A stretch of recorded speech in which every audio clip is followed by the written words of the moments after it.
a month or two longer. Why don't you just keep him in Florida during Ramadan so he can be with his parents, his family rather, and bring him up later? And he said, well, he just responded, well, if Muslims can kill each other during Ramadan, they can testify before a grand jury.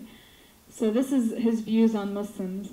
More recently, when my father was being released on house arrest, the judge asked this prosecutor if he objected that my father was being released into my custody. And he actually stood up and he said, well, in this particular culture, meaning Arabs and Muslims, if a man wants to leave, a woman or his daughter can't tell him, no, don't leave. She can't stand up to a man.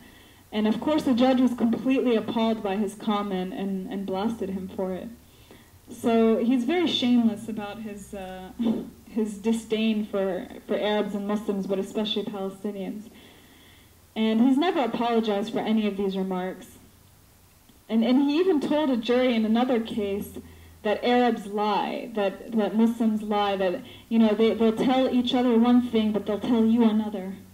So he's not above race baiting either.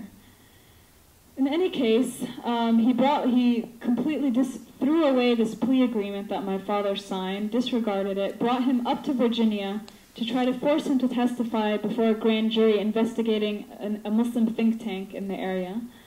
And this is sort of a tactic that's common when prosecutors lose a case. They resort to desperate tactics, and they try to bring people before a grand jury.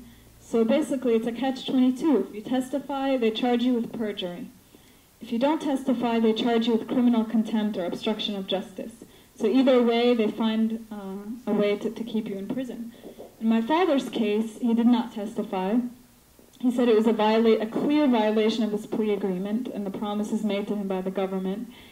And for that, he was held in prison for at least a year on criminal contempt. And then charged in a new case for not testifying. Charged with a count of criminal contempt. Sorry, when he was held before, it was on civil contempt, which is technically not a charge. But it's a way for the government to pressure you. I'm sorry if all of this is very legal, but we feel like we practically have law degrees after this experience. We've had to really learn a lot about the U.S. legal system. So where we are now is my father, like I said, he was released on house arrest a year ago, which has been such an amazing blessing for our family. After 6 long years in jail, we finally have him home, and we're able to really benefit from his wisdom and his love and support and all of that. So that's been great.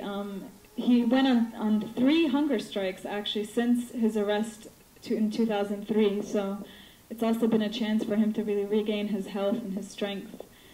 Because, the prison system is very dehumanizing, and even to the body, it's a very cruel system. So being out has been also great in that regard. But where we stand now is the judge was presented very compelling arguments by our lawyers in court that all of this, forcing my father to testify, was a violation of his plea agreement, that he should never have been charged. And she's been weighing whether to proceed with trial or to drop the charges and have him deported. And it's been several months now, and we still don't have a decision. So we've sort of been living in limbo for a while, and it sort of feels like we've been living in limbo since this whole thing began, but we're hoping for a good conclusion and for us to finally be free and to be a family once again, after this night.